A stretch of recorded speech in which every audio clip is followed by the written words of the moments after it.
Partie 2, 4 transgénérationnelle justice divine. Si ces grâces ne sont pas saisies et qu'on reste dans le déni, elles se transforment en maladie, surtout à la 3e étape. Si l'âme décide réellement de changer après cette maladie, l'univers trouve une solution de guérison à sa hauteur. C'est un choix. Ceux qui sont ancrés dans la matrice vont choisir de se servir de la médecine traditionnelle ou des opérations pour être sauvés. Et quand on veut sortir de la matrice, on peut aussi faire le choix de se faire soigner par l'univers avec plusieurs méthodes, que ce soit en commençant le travail par soi-même ou en se faisant aider. Mais attention, lorsqu'on se fait aider, il y a parfois des pactes invisibles. Il est donc préférable de s'isoler. L'univers vous donnera la possibilité de le faire si vos pensées sont totalement focalisées là-dessus.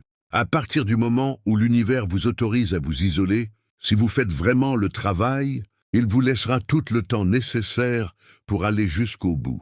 Vous êtes réellement guidé, il ne faut pas l'oublier. Pour d'autres, en revanche, ils restent dans le déni, ne comprennent pas, et quand l'ombre a trop tout envahi, cela peut aller jusqu'à la mort. Après les 3 grâces non saisies, l'univers comprend très bien que la personne n'est pas prête pour sa mission et qu'elle ne l'accomplira pas. La mission pour cette vie est donc terminée. Cela signifie que vient alors la mort, pour passer par une réincarnation afin de recommencer et de se voir offrir une nouvelle chance d'évoluer au fur et à mesure des incarnations.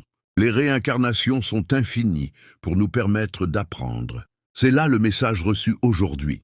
Si quelqu'un va se faire opérer en cachette, il ne faut pas que ce soit fait dans le secret. Faire une intervention en cachette par peur, ou par honte ou par déni, nourrit l'ombre et crée de la séparation. Il ne faut pas confondre garder le secret pour préserver son intimité et son énergie, ce qui est sain et lumineux, avec le fait de cacher quelque chose par déni.